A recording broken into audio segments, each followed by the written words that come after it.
Muito bem, e nós damos sequência ao nosso evento nesta tarde, né, nesse finalzinho de tarde, início de noite. Mais uma vez, pedimos desculpas pelas instabilidades, transmissão da internet, conexões e tudo mais, mas vamos dando sequência aqui ao nosso evento. E agora nós vamos para o nosso próximo painel. Muito bem, e eu vou apresentar os nossos palestrantes que já estão aqui. Patrícia Tavares, sócia fundadora do Datapedia.info, professora da Fundação Getúlio Vargas e do INSPER em São Paulo. Obrigada, Patrícia, por participar desse debate com a gente. O Jamil Assis, gerente de Relações Institucionais do Instituto Cives. Tudo bem, Jamil? Vai trazer dados importantes aqui para a gente.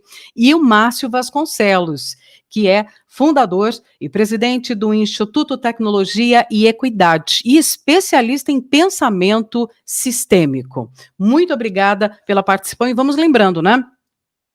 Claro, escreverem suas perguntas pelo chat, ok? Eu vou começar a rodada com o Jamil, para a gente conhecer um pouco os dados da pesquisa e poder começar a pensar e conectar essas informações todas, né? Jamil, a gente vai falar sobre esse tema norteador, que é o Índice de Democracia Local e a aferição de indicadores que demonstrem a satisfação e a preferência do brasileiro pela democracia, não é? Vamos apresentar os dados da pesquisa que temos disponível sobre o índice da democracia local. Eu gostaria que você falasse um pouco para a gente sobre isso, né? O que essas pesquisas realizadas pelo Instituto Cives têm apontado? Bom, boa noite a todos. Obrigado novamente aí pelo convite, pessoal, né, da organização do evento. Um prazer rever alguns parceiros aqui, né? Márcio, prazer aí, tá, Patrícia também. Obrigado pela pergunta, Roxane. E eu acho que dá para começar justamente falando do quanto esses dados das pesquisas que o Instituto Cives vem desenvolvendo nesses últimos anos apontam um diagnóstico, resumidamente falando, né, que temos uma democracia, né, como o professor Anthony até trouxe em vários momentos, alguns dos elementos da democracia, né, o país, ele funciona como um regime democrático, só que a gente, aferindo outros indicadores, como, por exemplo, o conhecimento político da população, o grau de confiança da população em algumas instituições-chave da democracia, o quanto as pessoas participam da sua vida comunitária, né, das associações e organizações no seu entorno, aí o diagnóstico começa a ficar um pouquinho mais preocupante, porque além das falhas institucionais, que naturalmente a gente, né, o professor Anthony apontou várias delas internacionalmente aí, presentes, não só aqui no Brasil, né, nós temos um número grande de falhas institucionais, o Brasil é um país de grande desigualdade, isso acaba acentuando muito dos problemas, né,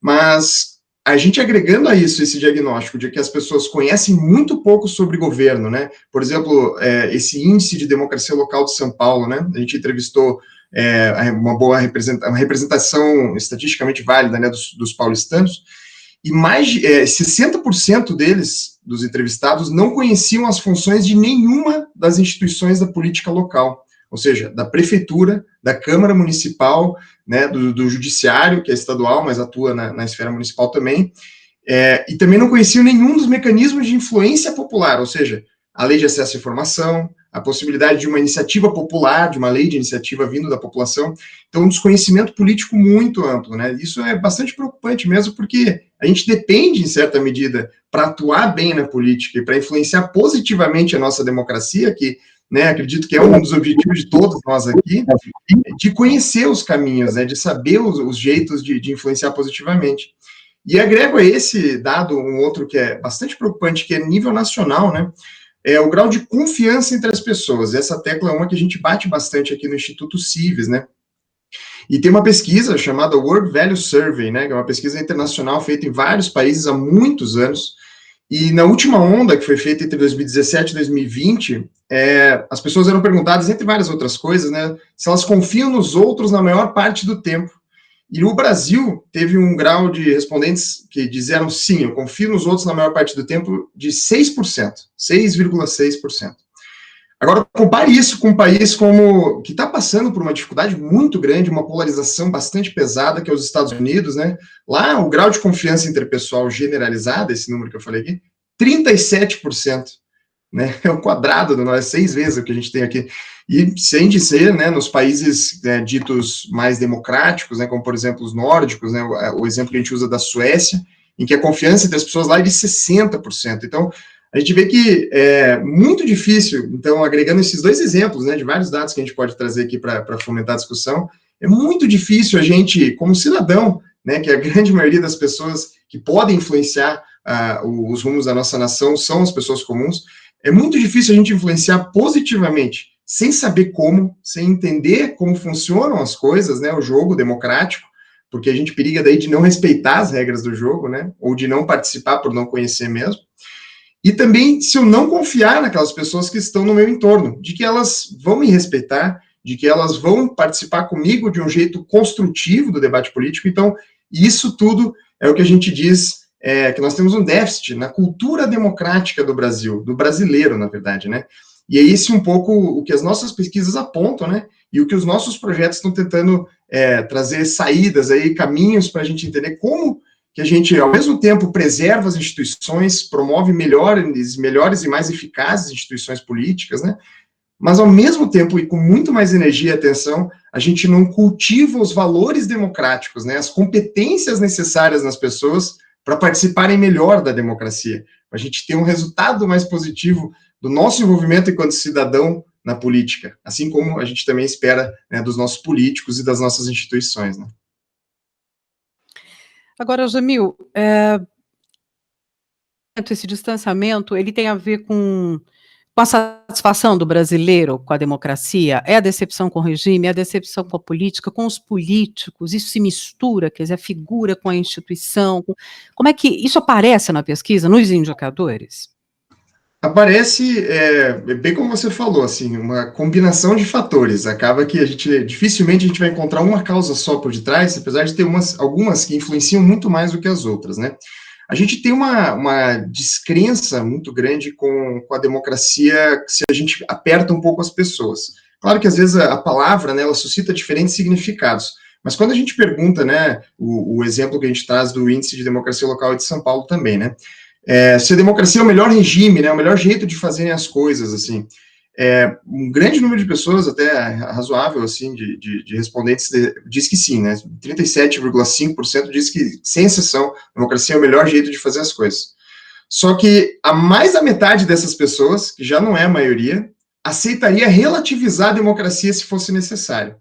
Que, por exemplo, né, coloca o cenário atual numa crise, uma grande, né, situação de conflito ou de crise emergencial, a gente aceita que, né, o poder executivo, principalmente, passe por cima de algumas das outras instituições ou ignore algumas das regulações para cuidar, né, e sanar a crise. E isso é o que a gente chama dos democratas instrumentais. Um número muito menor de pessoas que a gente tem hoje no Brasil são os famosos democratas sólidos, são as pessoas que eu não aceito que se passem por cima das regras democráticas, as regras que, né, nós concordamos e a gente instituiu para justamente poder passar por momentos mais críticos em favor de uma solução mais rápida para os nossos problemas. Então, acho que tem uma evidência aqui na nossa pesquisa que é justamente essa...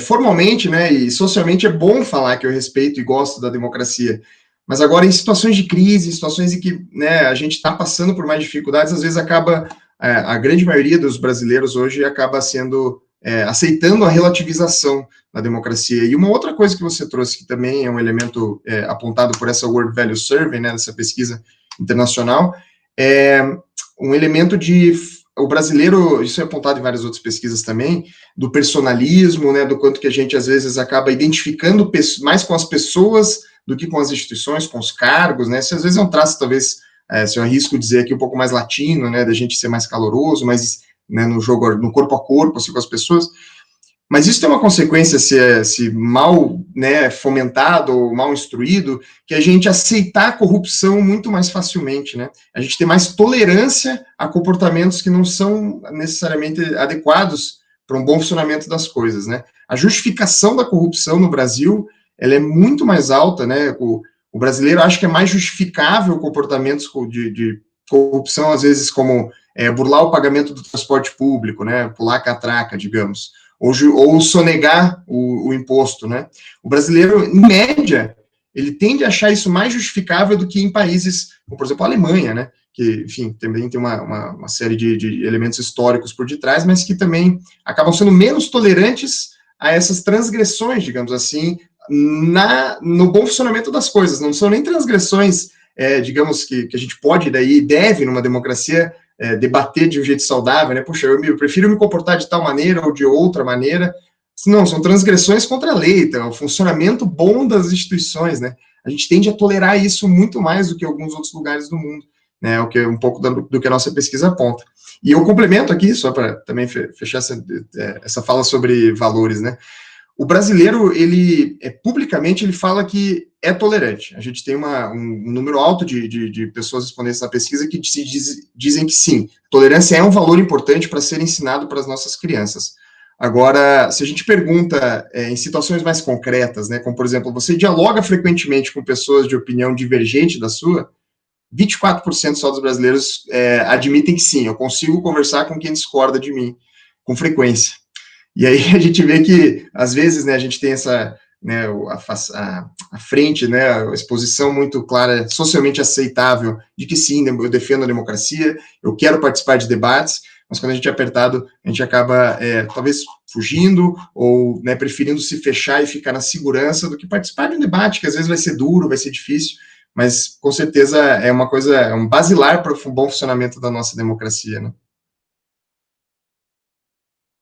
Jamil, eu não posso deixar de perguntar, e vai ser a última pergunta para a gente, né, prosseguir com os outros palestrantes.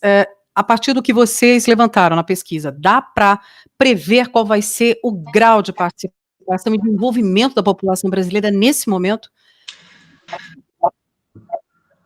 Não dá para prever exatamente, acho que eu estaria sendo muito pretensioso, o Instituto não acredito que não traz uma previsão exata disso. O que a gente vem vendo nos últimos anos é uma crescente na participação política no Brasil, isso sim, né? O próprio Índice de Democracia, que a revista The Economist, seu departamento de pesquisa, publica anualmente, aponta um crescimento muito substancial até no grau de participação política, que é o envolvimento do cidadão em protestos, em eleições, em abaixos assinados, etc., né, e associações, inclusive. Então, o Brasil ele tem passado por uma crescente, eu acredito que né, a gente lidando bem com essa questão da participação virtual, que o Brasil também é muito pioneiro, é capaz de a gente ver um aumento, sim.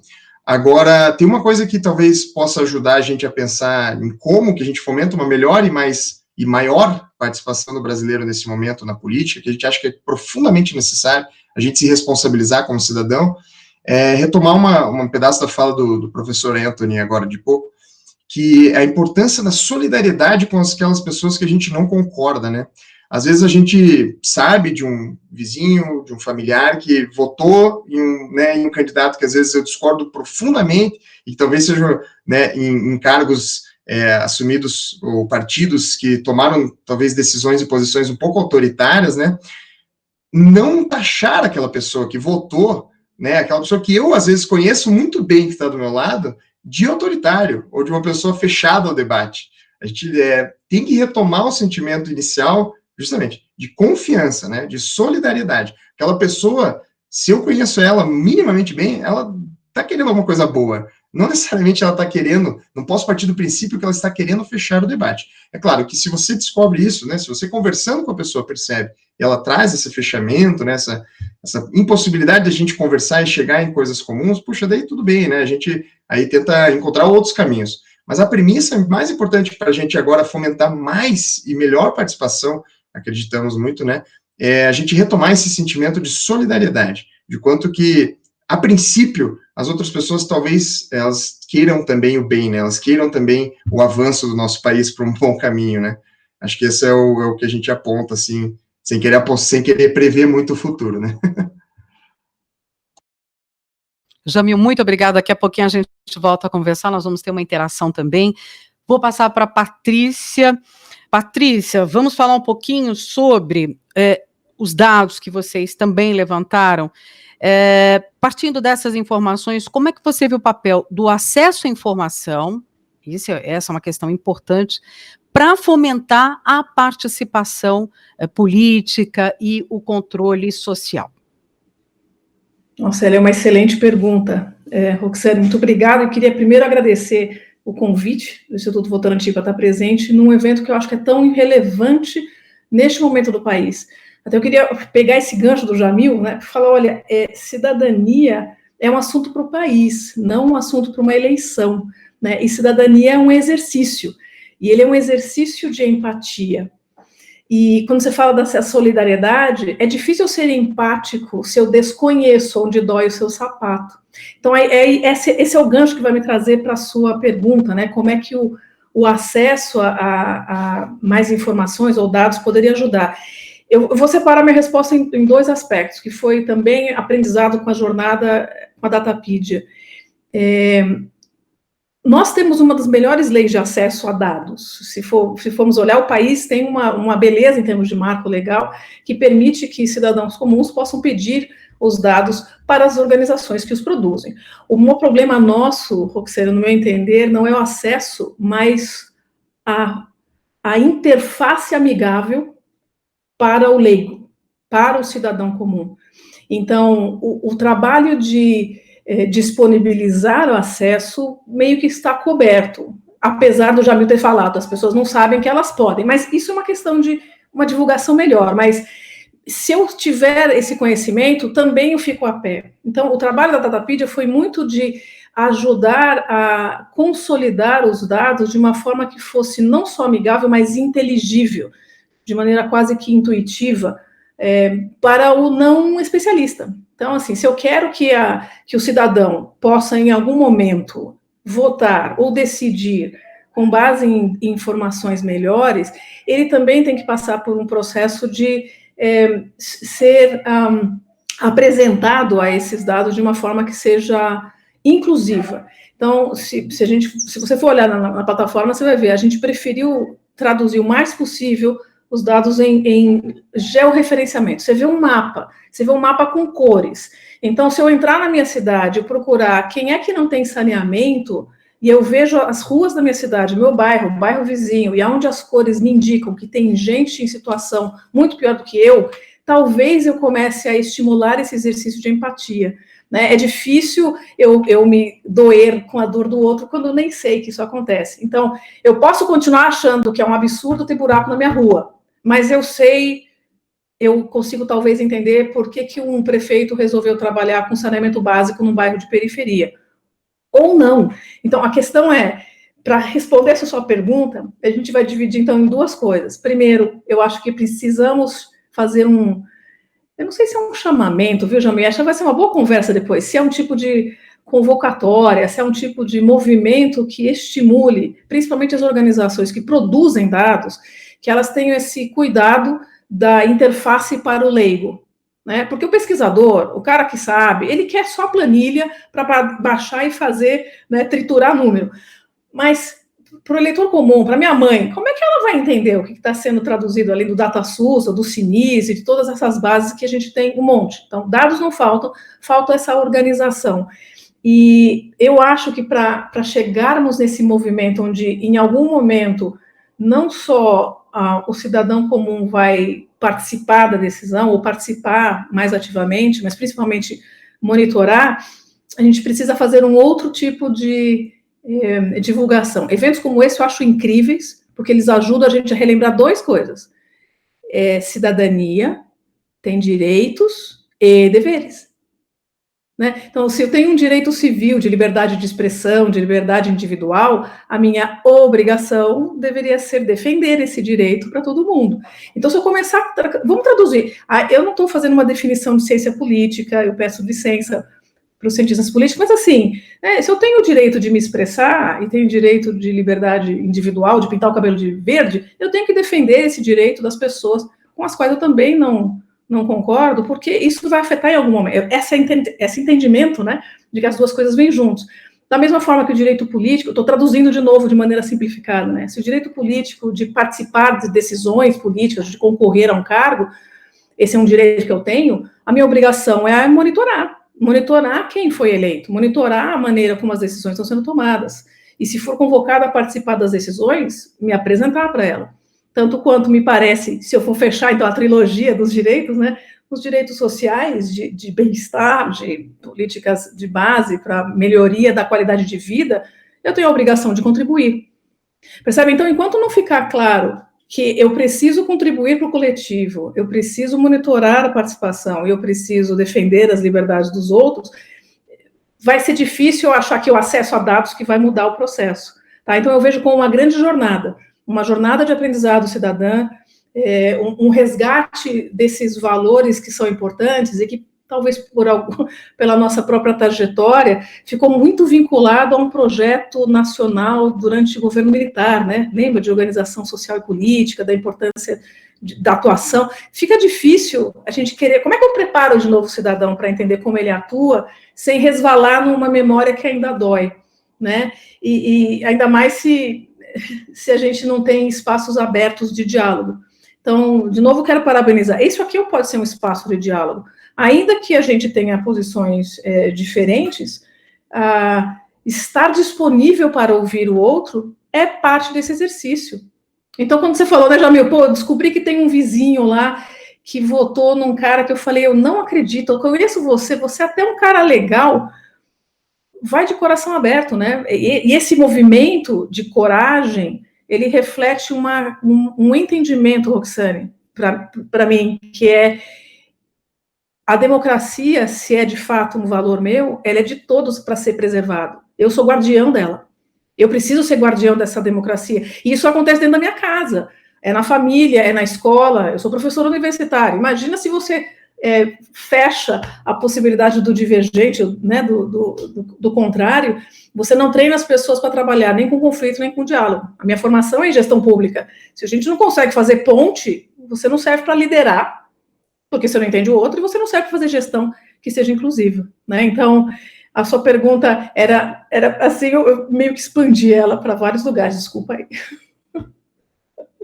Sem problema, você já deu caminho para a próxima pergunta, que é o seguinte: então, se a gente aprender a usar esses dados, né, se a gente se preparar, a gente vai ter que se preparar para isso, mas você acredita que o acesso à informação de qualidade, a dados fáceis de serem compreendidos, né, e de informação de qualidade, pode contribuir para reduzir polarizações? Porque você falou, olha, se eu conhecer o outro, a situação do outro, talvez seja ali o início de uma ponte para eu começar o universo do outro. Você enxerga essa possibilidade?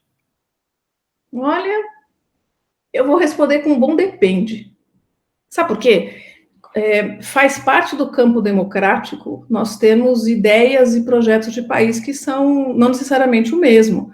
Então, se eu estou entendendo a polarização como eu gostaria de ter esse tipo de prioridade e você gostaria de ter esse tipo de prioridade, está no jogo.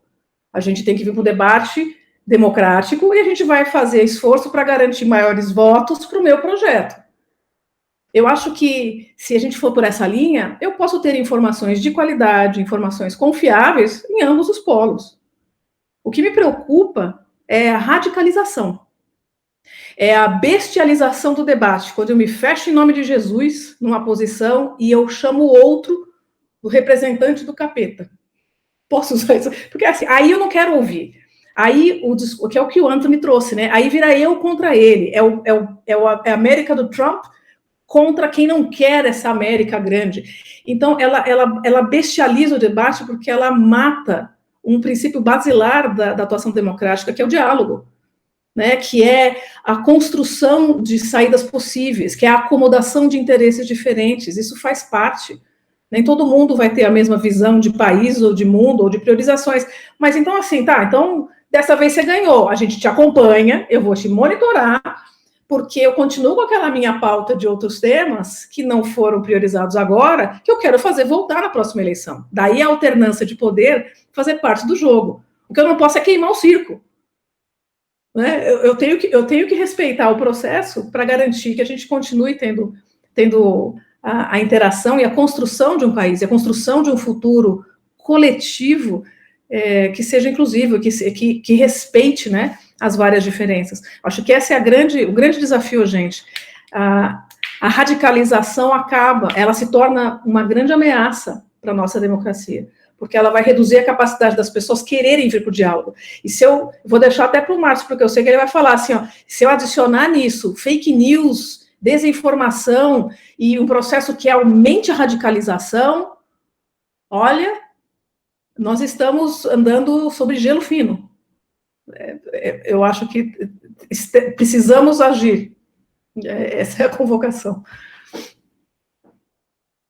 Obrigada, Patrícia. Eu já vou rapidinho para o Márcio, porque esses temas se conectam. Ela já fez o caminho nessa direção e daqui a pouquinho vamos todos debater. Já temos perguntas aqui para vocês. Márcio, vamos lá. Então, a partir do projeto, dos projetos e das experiências do Instituto Tecnologia e Equidade, como é que você vê o impacto da desinformação para o enfraquecimento da cultura democrática? Vamos começar por aí.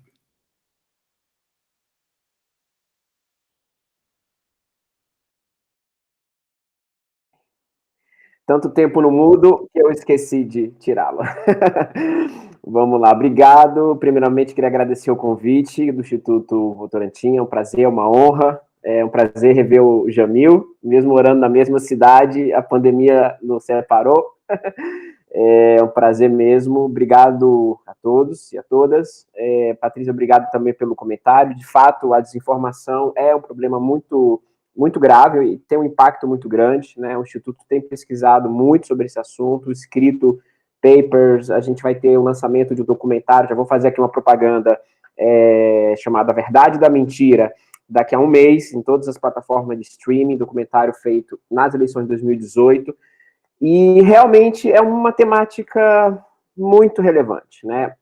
A gente já sabe, todo mundo que está participando de eventos dessa natureza já sabe, desinformação não é novidade, é uma estratégia antiga, de convivência social, de busca de poder. A gente sabe que isso nasceu praticamente com qualquer tipo de coletivo humano, né? E isso não vai sumir, isso não é algo que vai desaparecer, de fato, né? Mas isso é algo que a gente tem que aprender a lidar, né? É parte do jogo, mas a gente precisa lidar. E aí eu queria fazer uma analogia, né?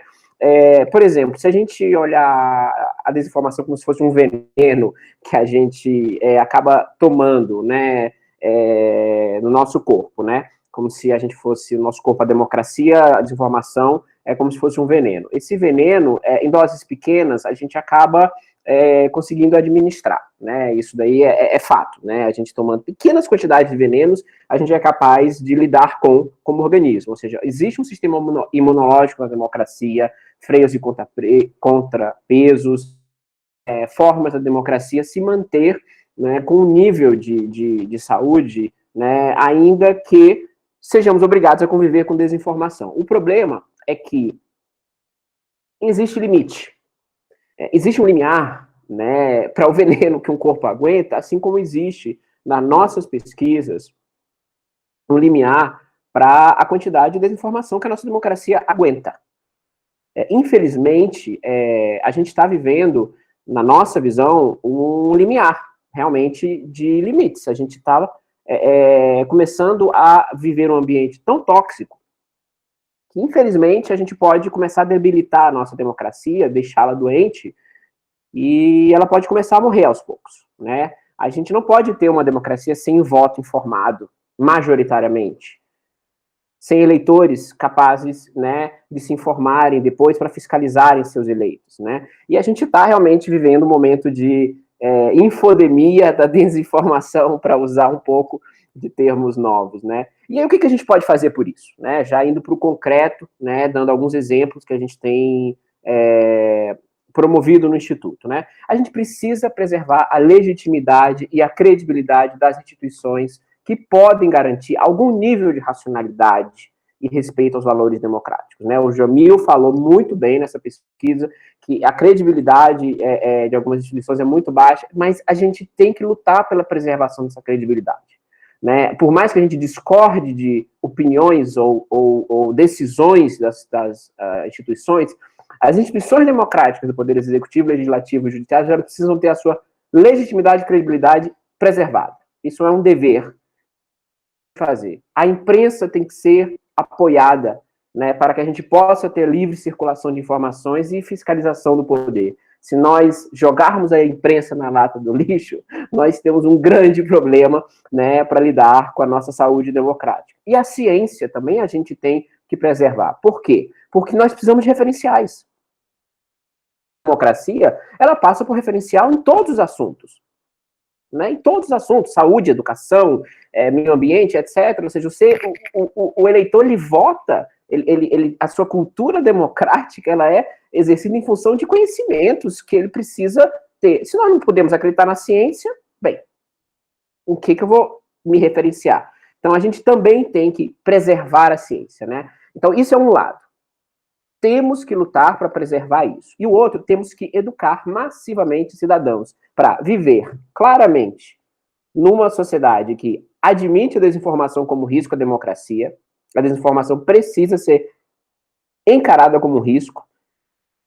Cidadãos que precisam reconhecer diariamente que conteúdo que circula nas redes nem sempre é confiável. Isso precisa ser uma coisa mentalizada. Os cidadãos precisam saber que eles vivem em bolhas de opinião e que é saudável ter debates difíceis. A gente precisa que todo mundo, desde as crianças até os mais velhos, saibam disso. Vivemos todos em bolha de opinião. Ponto. Isso é uma realidade. E precisamos de um ambiente saudável de debate. Educação para não violência e checar informações em fontes confiáveis e amigáveis, como a Datapedia. Né? Ou seja, checar informações é muito importante. Né? Então, eu encerro aqui a minha primeira fala, né, só recapitulando. Precisamos preservar a legitimidade e credibilidade das instituições, né, democráticas, imprensa e ciência, e precisamos de uma educação massiva dos cidadãos para esses vários itens que eu coloquei. Né? Desinformação é um risco, conteúdo que circula não é confiável, bolha de opinião é uma realidade, educação para não violência e checagem. Isso é uma necessidade que todos os cidadãos do nosso país precisam ter, e conscientização disso de todos. Para começar. Tem um complicador, porque tudo isso que você falou, de alguma maneira, pela tecnologia, né? Ou a gente está com o celular, ou a gente está no computador, ou está com o tablet, enfim. Então, vamos falar um pouquinho de tecnologia? Vamos. Que é o foco, né, de estudo, de pensamento de vocês. Então, o que seria ético em um país com desigualdade? A gente já começa pela desigualdade, nem todo mundo tem o mesmo tipo de acesso. Só que boa parte da e do debate acontece por ali, o sujeito precisa ter. Então, como é que você vê isso? Então, com tantas desigualdades de acesso e também as tecnologias e as diferenças no nível educacional, mesmo com a conectividade, quer dizer, a dor disso tudo que já é difícil? É um fator hiper complicador, Roxane. Isso daí que você comentou é um fator hiper complicador. Nós temos um problema grave no nosso país, estrutural, que se chama zero rating das plataformas de redes sociais. Ou seja, uma grande parte da população do país que não tem condição de manter planos de dados mais robustos, ela acaba acessando a internet através de um plano de dados muito limitado, porém gratuito, somente para as redes sociais e WhatsApp. Ou seja, qual é a fonte de informação dessas pessoas? As redes sociais e o WhatsApp. Ou seja, as pessoas são mediadas pelo que passa nesses canais. Isso é terrível para a nossa cultura democrática. Por quê? Porque as pessoas se informam por ali. O que nós precisamos? A gente precisa resolver essa questão do zero rate, na minha opinião, urgentemente. Uma das coisas que nós precisamos oferecer a todos os cidadãos é que as atividades de governo e de interesse público, todas elas têm que ser zero rate. Todas. Seja tirar uma coisa no governo, seja fazer um acesso a uma plataforma da prefeitura, do governo, etc., porque ali a gente pode colocar coisas de utilidade pública que organizações da sociedade civil podem se conveniar e colocar ali, ou mesmo entidades de mídia, etc. Ou seja, pelo menos atividades digitais de governo e aquelas que são notoriamente de interesse público, elas têm que ser zero rate. Para mim, isso é uma questão básica. E agora, com a pandemia, eu vou adicionar uma, que é a educação pública, né? Porque a gente agora está vivendo uma era do online, né? Com até educação, etc. Então, pode ser que muito disso que a gente está vivendo na pandemia continue. E por que não dar zero rating para todos os alunos de instituições de educação pública? Para mim, isso é uma questão que, assim, não é financeira, é política. Decididamente, não é um problema de dinheiro. Rapidamente, uma transparência das plataformas que deveria vir via autorregulação, porque a complexidade disso via lei é brutal. No dia que essa lei for aprovada, no dia seguinte ela está desatualizada, deveria ser via autorregulação, mas as plataformas deveriam nos informar de uma forma transparente como ela nos monitora, como ela nos monetiza, quais são os riscos que nós temos de sermos manipulados por algoritmos, porque isso ocorre. Eu começo, por um acaso, um certo assunto no YouTube, daqui a pouco eu estou dentro de uma coisa que não tem nada a ver comigo, porém é um assunto puxou outro, que puxou outro, porque o algoritmo me jogou para aquilo. Eu preciso saber desse risco de manipulação algorítmica, e eu preciso ter ferramentas de ajuste. Eu preciso dizer assim, isso aqui eu não quero, isso aqui eu não quero, isso aqui eu não quero, mas tem que ser transparente e simples, né? Isso vai mexer com o modelo de negócio dela? Vai. Isso vai mexer com um pouco da audiência? Vai. Mas elas têm poder no nível atual, que nós não podemos, como sociedade, dizer plataformas tecnológicas, vocês podem fazer o que vocês quiserem e nós aceitamos, tá tudo bem. Não. Não tá tudo bem. Nós estamos vivendo algumas situações, né, no mundo, distópicas, né, como movimentos assim, anti-vacina, movimentos diversos tipos, e a cultura democrática está sendo afetada por isso, porque não existe suficiente transparência das plataformas, porque não existe suficiente regulação delas, porque elas nasceram num ambiente não regulado.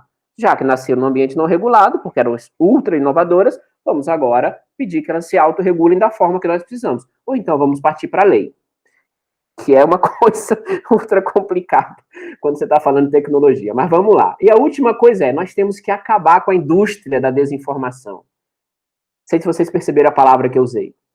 Indústria. Existe uma indústria da desinformação. Empresas estabelecidas que ganham dinheiro vendendo robôs para simularem que são pessoas, criação de contas falsas, disseminação de conteúdo. Gente, isso não pode acontecer. As polícias, em todos os níveis, as plataformas, elas têm que, assim, fazer um esforço, assim, hercúleo para detonar essa indústria. Se nós tivermos a desinformação orgânica, gerada pela nossa questão de que nós somos seres que, enfim, em alguma escala mentem, etc, ok, mas uma indústria, isso a paridade de armas começa a ficar muito difícil. Então, a gente tem que lutar para tirar todos os incentivos monetários de desinformação, mexer com anunciantes de todos os níveis possíveis, canal de YouTube, blog, site, etc., e fazer um tratamento de punição criminal e administrativa exemplar. Banir pessoas das plataformas por toda a vida, como as plataformas de game fazem. Em plataforma de game, se a pessoa furar os termos de uso, etc., ela é banida pela vida. Ela nunca mais entra na plataforma. A gente tem que fazer isso também. Alguém só vai voltar à plataforma se ela fizer alguma coisa errada, se ela fraudar a identidade dela, etc, etc. Então a gente precisa realmente acabar a indústria da desinformação. Se a gente conseguir fazer isso, as tecnologias, elas vão fazer majoritariamente um papel, talvez um pouco melhor, né? Essa autorregulação das plataformas, acabar com essa indústria da desinformação e, de fato, a gente ter um acesso através do zero rating para as pessoas conseguirem achar muito mais caminhos para o correto, para o público, para o interesse público, eu acho que a gente vai ter um pouco mais de oportunidade. Gente, vamos fazer aqui, tem uma sequência de perguntas muito boas, então vai ser assim, ó, pergunta, responde, diretamente que vocês conseguirem. Vamos lá. Para o Jamil, quais os caminhos para ativar o modo cidadão? Vejam só, interessantíssimo. Solidariedade com todos os dias no parque. Como é que a gente faz isso? A gente tem uma chavezinha aqui atrás da orelha, né? Não, sacanagem. O que é isso? Mas existem o Márcio, a Patrícia, acho que fantástica falas, e de novo, Márcio, também acho que é uma pena que a gente não se tão perto, mas tão longe, né, o famoso. Mas eles já trouxeram algumas saídas aqui que eu acho que são muito bacanas, né? A democratização e talvez um ambiente mais saudável de debate público, que um pouco do que o Márcio trouxe e em cima de um pouco do que a Patrícia trouxe, né? Respeitando e estando aberto ao debate é uma coisa muito importante. Eu acho que tem uma mentalidade por mais que a gente, né, como a Patrícia trouxe, discorde de projetos de futuros, né, o futuro que a gente quer, às vezes, né, naturalmente, e isso é uma das belezas da democracia, a gente vai discordar profundamente com os nossos projetos de futuro. Mas a gente tem que ter coisas em comum, a gente precisa de valores comuns. Isso que é o que o Márcio também traz muito, muito forte, assim, do sistema imunológico da democracia. São os valores que as pessoas têm, também é parte desse sistema imunológico, que, né, também engloba instituições, né, que se regulam e tudo mais. E aí, para você entrar no seu modo democrático aí, né, você ativar em você o modo democrático, eu recomendaria, né, do jeito que for melhor para cada um na sua vida, cultivar esses valores mesmo. E o cultivo de valores, às vezes, ele vem com a prática, né, aquilo que a gente fala, às vezes, o mestre Zen, de artes marciais, ele é mestre porque ele repete, porque ele faz várias vezes a mesma coisa até aquilo ser o comportamento padrão dele. Ele não, né, voltando para o nosso tema de cidadania, alguém discordou de mim, o meu padrão não tem que ser de demonizar ou tratar ele como um outro que eu não tenho nenhuma relação com ele possível. Não, a gente tem que se treinar para isso, às vezes não é natural, mas a gente tem que se treinar para cultivar esses valores da tolerância, né, do respeito ao projeto futuro diferente dessa outra pessoa, da confiança de que, muito provavelmente, essa pessoa também quer o bem, ela também quer algo positivo para a nossa comunidade, ela não quer destruir, porque isso também não vai ser bom para ela, né? Então, eu tenho que, às vezes, partir desse princípio, por mais que, eventualmente, eu vou entrar em debates que eu vou me queimar, e a pessoa realmente queria acabar com o meu cenário, né? Mas é um princípio que vale a pena a gente cultivar como modo padrão nosso de trabalho. E também, uma outra recomendação bem prática, envolvimento no local. Sabe, todo mundo tem, né, no seu entorno, né, no tema que você mais tem caro para você, né, no tema que você mais estuda, ou no tema que você mais gosta, que você é afetado, você tem algo que você pode fazer que é muito perto de você. Você sempre tem. Às vezes você é um morador de um condomínio, você não se envolve muito com a política a nível nacional, você não entende muito do assunto, mas você está preocupado com a segurança do teu bairro. Você vê que o negócio não está funcionando. Aqui em Curitiba, eu acho que em boa parte das cidades do Brasil, existem conselhos comunitários de segurança. Existe um órgão lá que o governo do estado tem que ajudar com a polícia, né, as polícias todas colaboram para isso, que é um encontro da comunidade para falar de segurança. E se não tem, tá aí. Primeiro ponto que você já pode perguntar por que não tem, aonde que eu consigo. Então, assim, o envolvimento no local, ele acaba sendo a fórmula que não é fórmula, melhor possível, porque vai se depender de cada um o jeito de me envolver.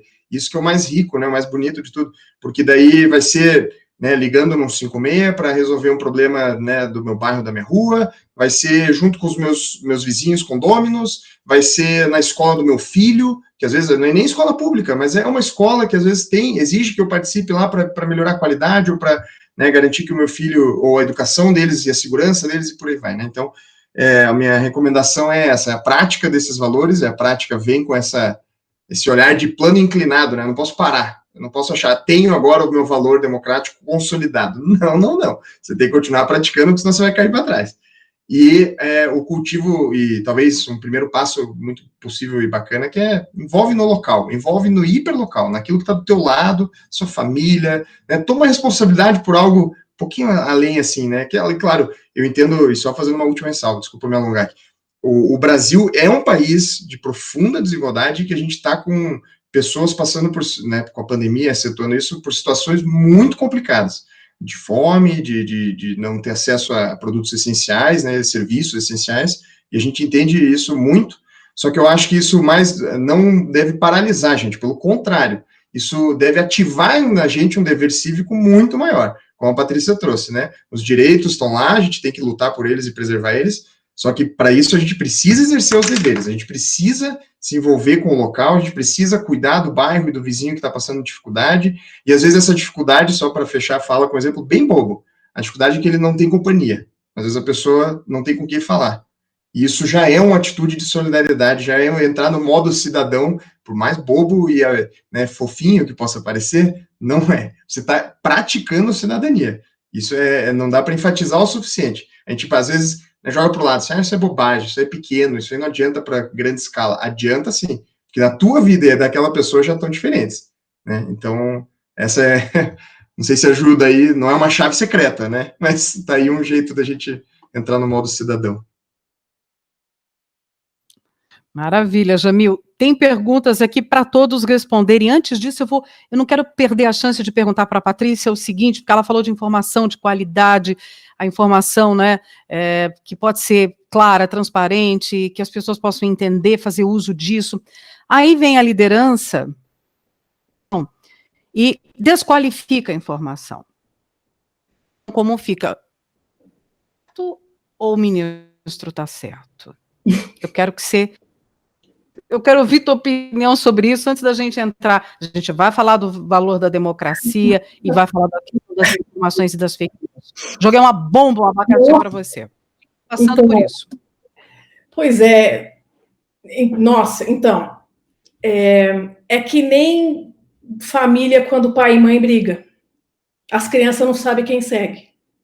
E aí eu vou seguir aquele que eu tenho mais afinidade afetiva. Então, acho que a melhor metáfora que eu posso usar é o seguinte: eu olho para um, eu olho para outro, quem paga as contas, quem me pune. Não há racionalidade, Roxane. Eu acho que essa é uma outra coisa que mais para frente outros cientistas políticos vão discutir. O voto e a vinculação não necessariamente é racional, não é um processo de fazer uma análise técnica dos dados. Eu já tive 500 discussões com o pessoal da área técnica, tipo engenheiro, vamos criar um algoritmo com machine learning, deep learning e o escambau para gerenciar a cidade. Eu falei, não, velho, porque a escolha de que cidade a gente quer é do cidadão. Não é uma máquina. A máquina pode te ajudar a entender. A máquina, que eu digo, machine learning, né? Analisando dados, te indica quais são as prioridades. Mas a escolha de que cidade a gente quer é do cidadão, é do participante, é de quem mora no lugar, né? Então, quando você fala, como é que faz? Então, não faz, a gente entendeu o que aconteceu. É uma desautorização, você passa por cima de uma alçada de gestão, você tem uma referência que não ajuda o gestor de política pública. Então, até para talvez ajudar na contribuição do Jamil, como é que eu ligo a chavinha? Eu diria o seguinte, presta atenção aonde você que está nos ouvindo aloca o seu tempo e a sua atenção, porque isto traduz os seus valores. Aquilo que não é importante, você não acha tempo para fazer. Então, é uma grande desculpa falar que não tenho tempo. Não, você está me dizendo que isso não é importante. E isso traduz o teu valor. Então, modo cidadão on. É assim. O que você está fazendo de verdade? Porque, como o Jamil já disse, todo mundo fala que é tolerante. Todo mundo fala que gosta da democracia. Então, aonde estão as ações que podem traduzir isso? Eu tenho já que você falou de arte marcial, né, que o mestre é o mestre que se repete, estou adorando que a gente está indo um atrás do outro. É assim, eu tenho que pensar grande, mas fazer pequeno e começar logo. Esse é o exercício da prática. Eu não vou mudar o país inteiro, mas eu posso começar uma horta comunitária aqui numa praça que tem perto. Eu posso tentar descobrir como o meu talento, ou a minha rede de contatos, ou aquilo que eu sei pode ser útil para as pessoas. Eu vi muita gente que passou a cozinhar, pelo menos em outros países até, né? Falar assim, eu vou cozinhar para levar comida para o pessoal que está no centro, aqui em São Paulo. Por quê? Porque eles estão, pessoal de moradora de rua. A pandemia não é fácil para quem está preso dentro de casa, mas está pior para os outros. Esse é um movimento solidário, é um exercício de cidadania. Eu vi muitos cozinheiros fazendo isso, e assim, não estou ganhando nada. Eu estou fazendo porque é certo. Isso é valor, né, que reforça essa participação cidadã. Então, eu diria, o que você faz quando tem uma liderança que não ajuda? Eu diria, repense se você quer que ela continue liderança. Ok, vamos lá. Pergunta para todos. Márcio, sobre baixa confiança, os dados apontados pelo Jamil, e por que a democracia, na sua experiência, na sua avaliação, por que ela deixou de ser um valor para a nossa sociedade, né? Onde é que a gente errou, jovem democracia? Tua avaliação.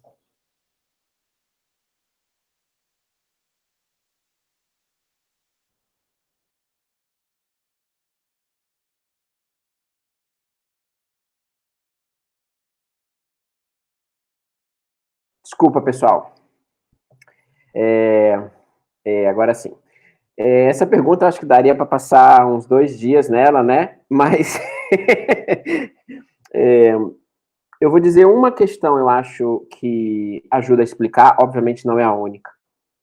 Eu acho que nós estamos vivendo nos últimos, eu diria 10 anos, talvez o Jamil possa depois corroborar isso ou não, um movimento de crescimento da polarização, né? Eu acho que a polarização, que faz parte um pouco, né, da nossa natureza, aquela coisa da divergência, eu torço para um time, você torce para outro, a gente assim, eu acho que ela cresceu a um nível em que a gente realmente começou a ter embates, assim, além do que seria, vamos dizer, natural num ambiente democrático, né? Eu acho que começou a corroer, né, relações, começou a corroer a confiança, que já não era alta. Eu me lembro das pesquisas anteriores, a confiança do brasileiro foi caindo, e caindo, e caindo, e caindo, e caindo. 6%, gente, pelo amor de Deus, daqui a pouco é zero, daqui a pouco nenhum brasileiro confia em mais ninguém, né? Então, eu acho assim, a polarização ajudou isso,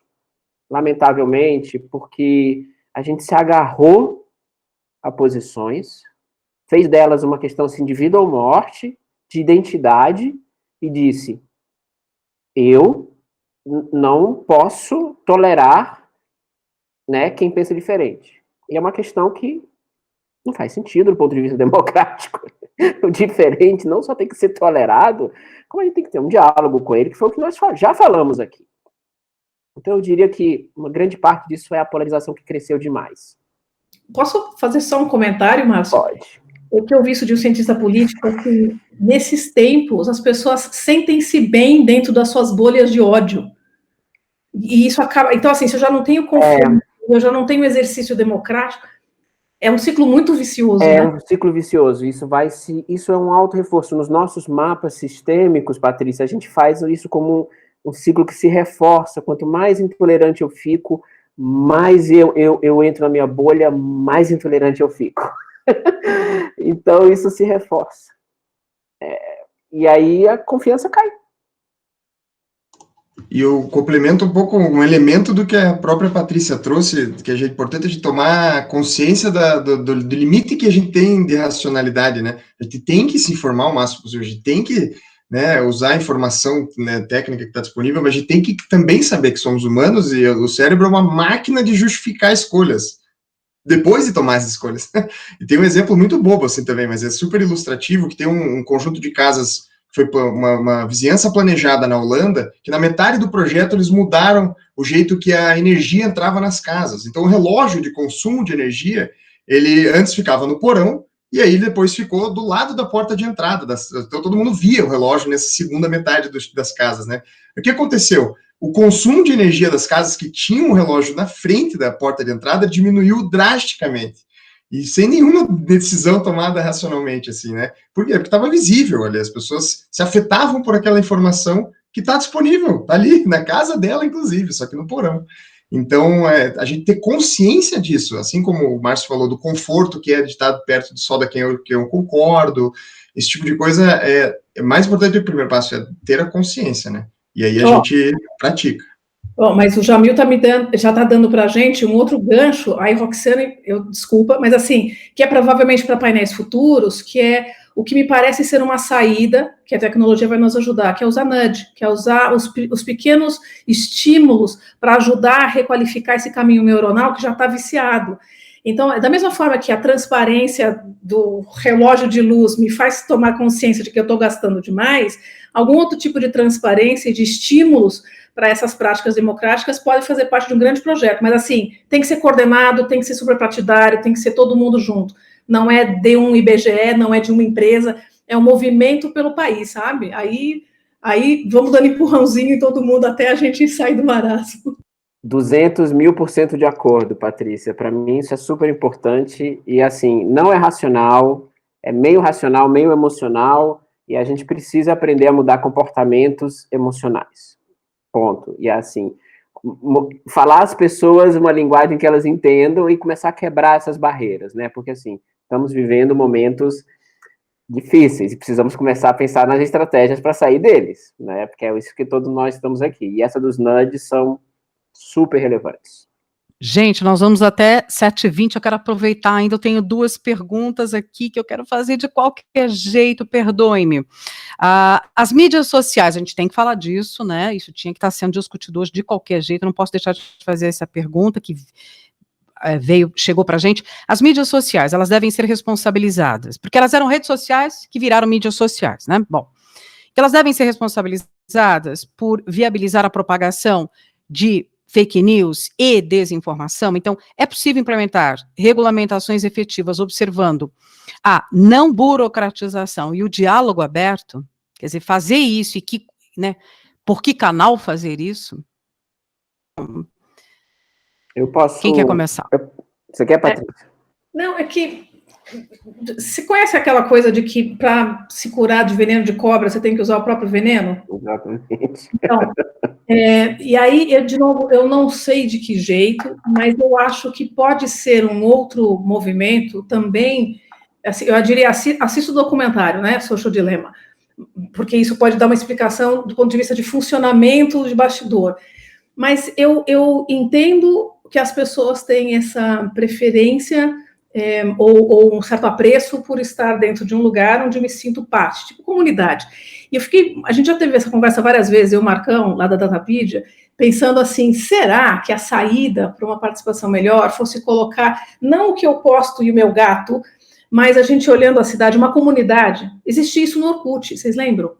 O Orkut tinha comunidades que eram muito produtivas. Por quê? Porque todo mundo estava lá para contribuir. Então, eu tenho um problema, não sei como é que eu resolvo. E as pessoas, voluntariamente, sem ganhar nada, se ajudavam. Porque eu acho que isso faz parte do ser humano também, né? Desse espírito de comunidade. E aí eu fiquei pensando, Jamil, vai pensando junto. Se a gente tivesse, muito entre aspas, um Orkut da minha cidade, e eu vejo meu bairro hiper-referenciado, com projeção em 3D, eu vejo tem buraco, tem foto, eu falo, cara, como é que eu ajudo aqui? E a gente faz uma conversa de resolução de problema, e não de discutir o que está errado. Talvez a gente pegue essa, eu chamo de vibe superior, né, que todo cidadão tem. Em vez de a gente ficar malhando juntos e fazer cancelamento em rede social, a gente fala, eu entro na comunidade porque assim, tá fácil, tá ali. Tem outras iniciativas que ajudam nessa linha, mas eu fico pensando que pode ser o mesmo veneno, só que com outro tipo de desenho, né? Atropelei. Imagina, vou comentar rapidinho, Roxane, posso? Eu acho assim, para mim, tem que ser uma autorregulação, tá? Eu acho que existem várias práticas, assim, sendo feitas em outros lugares, a Europa é bem avançada nesse sentido, uma autorregulação que nos atenda, tá? Ou seja, do mesmo jeito que existe autorregulação no setor publicitário, existem outros setores que têm autorregulação, esse setor precisa de uma autorregulação que nos atenda, né? Que nos diga claramente o que a gente precisa saber, sabe? Como é que eles nos monitoram, como é que eles coletam nossos dados, como é que eles nos monetizam, como é que eles nos manipulam, porque eles nos manipulam, né? Se eles fazem filtro de informação sobre o que a gente pode e não pode receber, isso é uma forma de manipulação. Óbvio que eu não vou pedir que eles coloquem isso no autorregulação e código de ética com essa palavra. Eu tô falando aqui só cá entre nós, né? E o público. Mas o algoritmo que direciona, né, a minha atenção precisa ser transparente para as pessoas de algum modo, né? Então, eu acho que isso é um caminho, tá? Se essa autorregulação for proposta e ela for efetiva, eu acredito que essa responsabilização que a pessoa que fez a pergunta cobrou, ela pode existir, né? É óbvio que a gente pode ser obrigado a regular também pela lei, né? Eu exigir deles, dizer, não tendo uma autorregulação satisfatória, a punição é X, Y, Z, etc. Paciência. Eles precisam de algum tipo de responsabilização? Sim. Eles não são uma plataforma neutra, porque não são. Eles têm algoritmos que filtram e eles tomam decisões a respeito disso. Conscientes ou não. E tem políticas por trás. Era isso. Jamil, quer complementar? Eu vou fazer um breve complemento, vamos ver se ajuda e bem rápido. O primeiro tema, retomando também uma fala lá de trás, acho que foi a Patrícia que falou um pouco sobre educação para a cidadania, né? Eu acho que esse, inclusive, é o termo que está sendo mais usado agora e que a gente tem que, talvez, cultivar, usar ele mais, porque ficou estigmatizado, não adianta. Educação cívica é um problema, o nome ele tem significado, ele carrega, aquele que a gente falou da racionalidade nossa, ele carrega coisa. Educação política, nos últimos anos, pelo meu entendimento, também ficou carregada, porque daí entra o escola sem partido, entra aquela questão de você ensinar política partidária para crianças. independente do nome, a gente precisa ensinar para os jovens como uma competência básica, assim como a gente ensina soma, a gente ensina português, a gente precisa ensinar a trabalhar em equipe. A gente precisa ensinar a escutar um amiguinho e depois falar o que você não gostou e falar o que você gostou. A gente precisa ensinar o básico de como participar. E por aí vai. Então, é só um pequeno adendo dessa pauta, que acho que é tão cara assim para a gente, para os vários parceiros nossos, né, da Educação para a Cidadania. E eu dou o último exemplo sobre o que a Patrícia deu. Essa ideia está anotada, Patrícia, a gente conversa depois. Essas comunidades aí, tudo, uma pequena brecha, né? Hoje em dia tem algumas comunidades, em lugares que você vive, você pode dar uma fuçada que você vai encontrar, às vezes, como eu falei, né, para aquele tema que me dói, ou para aquela questão que eu gostaria de participar, não talvez de um jeito compreensivo, amplo, como a Patrícia trouxe, que talvez possa ser um sonho futuro, mas se não tiver, eu também faço o desafio, se responsabilize, crie. Existem instituições, ONGs, terceiro setor, existem políticos locais, existem, né, pessoas, empresários, às vezes tocados por assuntos que por nós também são caros. Poxa, e se a gente juntasse esse povo aí que quer trabalhar esse assunto? E se a gente se juntasse para o associativismo, né, esse espírito de se juntar para resolver problemas, ele é muito bacana. Ele resolve muito problema e pode ser também uma parte de uma vacininha aí para o sistema imunológico nosso. Pessoal, nós estamos indo para os últimos 5 minutinhos do nosso bate-papo. Eu vou falar 6, tá? Para dividir 2, 2, 2. Considerações finais. Rapidinho, eu quero ouvir o que para você é a mensagem mais importante para deixar ali na cabeça do pessoal que está nos acompanhando. Enfim, vou pela ordem, vai? Não, Patrícia, ladies first. Patrícia, contigo. Nossa, eu aqui tentando me organizar, né? Tudo bem. Eu acho que isso aqui tem que marcar o início de vários, de sempre. É uma questão de termos com frequência. Aquilo que a gente faz com frequência, a gente se torna melhor. Ainda que não seja um expert, ainda que não seja fácil. Vai ficando mais fácil, né? Então, eu acho que educação para a cidadania pode passar, hein? Não vai passar pelo filtro do réptil, né, da cabeça, de que é uma outra coisa. É necessário, é urgente, porque o risco que corremos é a gente não conseguir ter filhos vivendo em ambiente de liberdade de expressão, ambientes democráticos. Eu estou bastante preocupada com os movimentos que eu estou vendo, né, que a gente tem acompanhado. Então, assim, essas eleições são um momento importante, mas não só porque elas são municipais, porque elas vão pavimentar outros possíveis caminhos. E acho que, começando hoje, e se fizermos disso uma atividade regular, e aí sim, é quase como evangelização, né? Quase como explicar a importância. Não quero dizer que é A ou é B, mas a importância de você fazer parte e participar. O grande desafio, e aí eu jogo até para o Jamil depois, é como que você lida com as pessoas que não são democráticas, porque tem muita gente também que não tem valor, a democracia como valor, e isso faz parte também do processo. Então, é uma educação longa, né? Eu acho que é vigilância, sabe? Pensar grande, faz pequeno, mas começa logo, para que todos nós possamos construir o país que a gente quer. É isso. E obrigada de novo, viu, pelo convite e pela participação. Estou adorando isso aqui.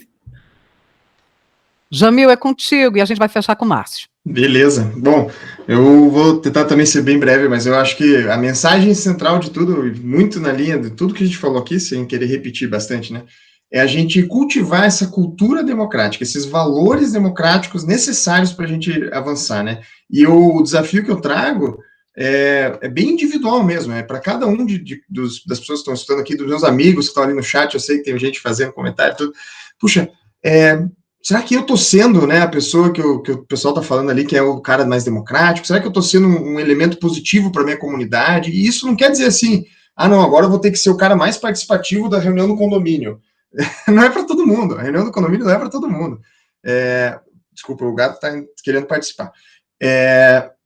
Mas, às vezes, um princípio bacana, que é o desafio que a Patrícia trouxe, como que a gente lida talvez com quem não seja democrático, e aí eu posso encerrar minha fala, talvez a partir do princípio do porquê que a gente tem baixa confiança, né, a partir do princípio que, puxa, talvez aquela pessoa queira o bem, talvez só o bem dela, queira só o bem dos vizinhos dela, da família dela, talvez ela esteja mal informada sobre o que é o bem, o que faz bem para a comunidade, para a família, para a vida dela, mas ela quer o bem. Se eu parto desse princípio, talvez facilite de a gente criar uma linguagem comum, Eu saber, pô, você também quer uma coisa que eu quero que minha família fique bem. E aí você começa, né, talvez não necessariamente, como você falou, evangelização, a converter a outra pessoa para o teu ponto de vista, mas pelo menos você tem um convívio democrático com ela, né? Você tem uma vida mais saudável em comunidade com ela. Então tá, dá o tchauzinho aqui, porque você tá já atrapalhando. Vai lá, Márcia, é contigo. Sempre com o microfone aqui. Pessoal, mais uma vez, obrigado. Foi um prazer, uma honra, adorei também. Eu realmente fecho, acho que reforçando as minhas recomendações, né? Eu acho assim, a gente precisa muito preservar algumas questões no nosso momento atual. A gente tem que preservar as instituições democráticas, eu acho que elas são necessárias. Isso não significa não criticar suas decisões, isso não significa não criticar parte do que ocorre dentro dela, significa preservar a instituição. Isso é importante. A gente tem que preservar as instituições democráticas, porque isso é parte do nosso sistema imunológico. Né? Temos que preservar a imprensa e temos que preservar a ciência. Precisamos de referenciais, senão nós vamos nos perder. Né? E eu acho que nós temos que começar a reduzir, né, a passos largos a nossa desigualdade no mundo digital, e a questão do zero rating é uma delas, né? Então reforçar é um dos movimentos a serem feitos, né, de voz cidadã, nós precisamos que as pessoas tenham acesso àquilo que elas precisam ter acesso, né? Isso é fundamental, e ponto final, todos têm que lutar por isso, né? Precisamos que as plataformas reconheçam o seu nível de responsabilidade e se autorregulem, tenham ética, um código de ética muito bem estruturado para isso. Elas têm um papel gigante no mundo atual, então nós precisamos que elas cumpram esse papel de autorregulação melhor, e precisamos de educação, que todo mundo falou, que educação, educação e educação. Isso daí é sempre, né? E eu elenquei aqui, não vou me repetir, coisas que a gente precisa educar, porque isso vai ficar para nossas reuniões dos movimentos que a gente vai fazer para fazer isso. Mas é isso, foi um prazer e temos que fazer isso. Eu tenho filhas de 13 e 8 anos, eu quero que elas vivam um ambiente melhor do que eu estou vivendo agora. Isso é fato. Gente, o bate-papo foi incrível e eu vou relembrar como sugestão para todo mundo que está nos acompanhando. Vão buscar mais informações no datapedia.info, no Instituto Cives e no Instituto Tecnologia e Equidade. Patrícia Tavares, Jamil Assis, Márcio Vasconcelos, muito obrigada pelo debate de qualidade que vocês trouxeram, muitos pontos de vista. É bom porque a gente vai ficar aqui com tudo isso na cabeça, pensando. A gente está encerrando o primeiro dia.